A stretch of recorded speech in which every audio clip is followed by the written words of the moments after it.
안녕하세요. 정치를 쉽게 풉니다. 정치 10단.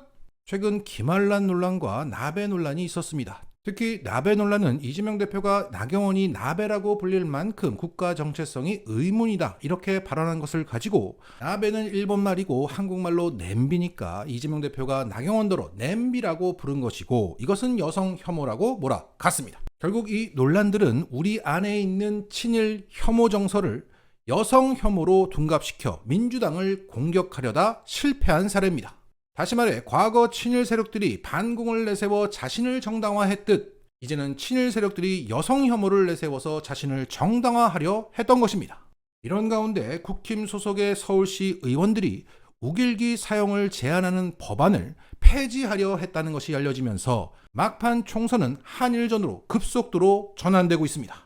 현재 우길기 등 일본 제국주의 상징물은 현행 서울시 의회 조례상 공공장소에서 사용할 수가 없습니다. 그런데 최근 국힘 소속의 서울시 의회 의원들이 이 조례 폐지를 주장하고 나아가 폐지하는 법안까지 발의한 상태라는 겁니다. 이것을 국힘 소속의 서울시 의회 19명이 발의에 찬성했고, 발의한 취지는 이렇게 밝히고 있습니다. 이미 시민들에게 반제국주의 의식이 충분히 함양되어 있고 제국주의 상징물의 사용에 대해서도 거부감을 가지고 있으므로 일본 제국주의 상징물에 대한 공공사용 제한을 조례로 규정하는 것은 과도하다고 판단된다. 조례에 명시된 위원회가 운영되지 않고 있다는 것은 이를 뒷받침하는 방증이라고 사료된다. 자, 그러니까 서울시 내에서 우길기 사용하는 사례가 없어서 위원회가 운영되지 않고 있는 것인데, 운영되지 않고 있기 때문에 이것은 없애버려도 돼 라고 말하고 있는 겁니다. 미친놈들 아닙니까? 자, 똑같은 논리로 독일의 지배를 받았던 프랑스의 파리 시민들은 반제국주의 의식이 충분히 함양되어 있기 때문에 독일 전범기 하켄크로이츠를 쓰지 못하게 하는 것은 과도하다고 판단된다.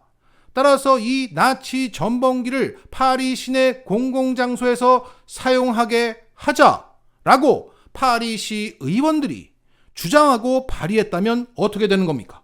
세상 미친놈들이 되는 겁니다.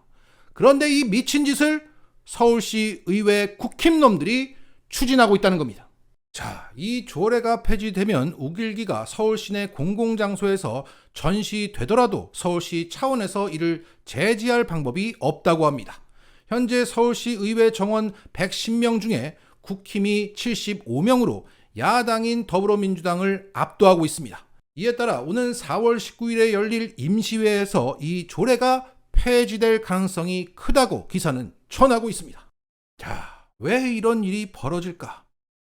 윤석열이 대통령이고 서울시장이 오세훈이라 추진되는 것이고, 무엇보다 내년은 을사년이기 때문입니다. 1905년 을사년에 우리는 일본과 을사늑약을 체결했고, 1965년 을사년에 우리는 일본과 수교를 맺었습니다.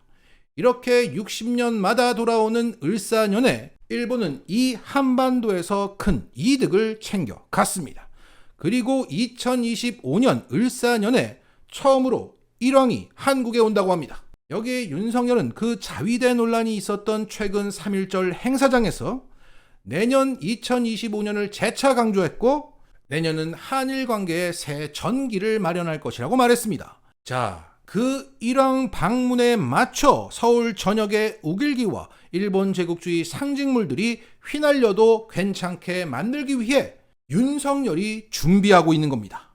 자, 이 조례안이 폐지되고 내년까지 윤석열을 퇴진시키지 못한다면 전광훈, 주옥순 등의 태극기 부대가 과문에서 우길기를 흔들고 눈가리가 돌아간 상태에서 일왕을 환영하는 장면을 보게 될 것입니다. 일본이 심어놓은 한반도의 쇠말뚝, 이 미친 국힘놈들을 말끔하게 파내야 합니다. 총선 막판 급격하게 한일전으로 돌아가고 있습니다.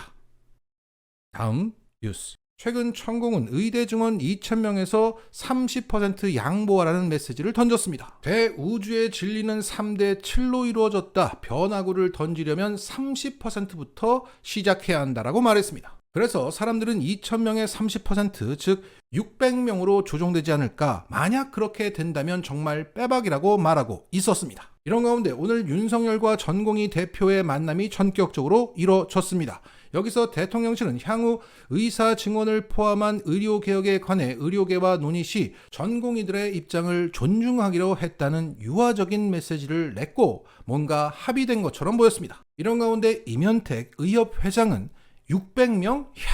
라는 메시지를 냈습니다. 결국 그 협의 과정에서 드러난 정부 측 안이 600명 증언이었다고 읽히는 대목입니다. 그리고 나서 이 기사가 나왔습니다. 대통령실이 대한전공의협회 박단 비상대책위원장과 4일 전격 회동을 가지기 전에 의대 정원 증원 규모를 600명 정도로 조율할 수 있다는 의사를 밝혔다는 기사가 나왔던 겁니다. 이로써 우리나라는 천공의 나라임이 분명하고 3대 7과 같은 밑도 끝도 없는 대우주의 진리로 운영되고 있다는 것이 확인됐습니다. 정말 상상 초월입니다.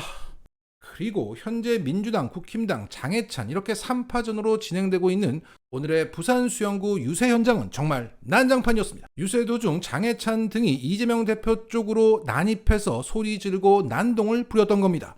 여기에 대해서 이재명 대표는 이렇게 품격을 지켰습니다. 시민 여러분, 그냥 귀엽게 봐주세요. 반응하지 마시고 그냥 귀엽게, 그럴 수도 있구나, 저런 분도 계시구나, 이렇게 생각하고 반응하지 마십시오. 저렇게라도 해야 어디 신문에 한 줄이라도 나니까 그러는 거 아니겠습니까? 제가 인천에서 유세를 하는데 우리 상대 후보가 거기를 떠나지 않고 계속 왔다 갔다 하더라고요. 3번인가 왔다 갔다 이렇게. 그래서 제가 그랬습니다. 이해하자, 들어주자. 아마 딴 데 가면 사람이 없어서 그럴 거다. 여기 사람 많이 모였는데 이런 데서라도 한번 말하고 싶지 않겠냐. 기회를 줍시다, 여러분. 자, 여기서 장해찬이 어깨동무를 걸고 있는 이 사람은 과거 김혜경 여사 등을 수행했던 관저팀이었고 소위 법카 내부 고발자로 불리며 국힘과 함께 이재명을 공격하는 마치 대장동의 유동규 정도의 인물입니다. 자, 그는 작년 검찰에 나가서 과거 이재명 도지사가 나에게 샌드위치 심부름을 시킨 적이 있는데 그때 채소량 2배를 더 넣어달라고 특별 주문했다며 진술했고 이것으로 검찰은 이재명을 추가 기소했습니다. 그러니까 이재명이 채소 곱빼기 시켰다고 제보한 인물 정도였던 겁니다. 참고로 그 채소 곱빼기를 해서 1,000원을 더 썼다고 하네요. 자, 정말 쉽게 믿기지 않는 얘기지만 사실입니다. 그런데 이런 사람을 장해찬이 이재명 유세에 맞춰 섭외를 했고 이 사람이 하는 얘기, 즉 이재명이 샌드위치를 그냥 먹으면 될 것을 1,000원 추가해서 채소 곱빼기를 시켜 먹었다! 이 얘기를 들어달라며 눈가리가 돌아간 상태에서 고래고래 소리를 쳤던 겁니다.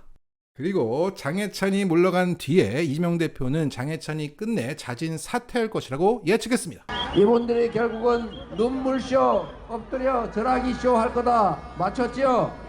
마지막으로 하나 더 하겠습니다. 이 앞에 7번 많이 왔다 갔다 하는데 결국은 정연욱 후보에 굴복해서 선거 포기할 거라고 예측합니다, 여러분. 지금은 저렇게 무슨 기세에 드는 척하고 난리치고 왔다 갔다 하지만 결국은 권력에 굴복해서 접을 것이다, 이렇게 예측합니다, 여러분. 그렇게 해도 이길 자신 있죠? 자, 내일이 사전투표일이니까 오늘 자정 전까지 장해찬은 사퇴한다는 얘기도 있고 저 역시 장해찬이 사퇴할 것이라고 보고 있습니다. 하지만 다른 전망도 있습니다. 현재 딴지 게시판에서는 이재명 대표가 이렇게 말해버려서 장해찬의 퇴로를 차단시켜버렸다, 그 차원의 수를 둔 것이라고 해석하고 있습니다. 쉽게 말해 반발 심리를 건드렸다는 겁니다. 자, 이재명 대표가 이것을 의도했든 안 했든 결과적으로 장해찬이 사퇴하기 더 어려워진 것은 맞아 보입니다. 어찌됐든 이 장해찬의 돌아간 눈가리를 믿어봅니다. 장해찬 화이팅! 새끼야! 마치겠습니다.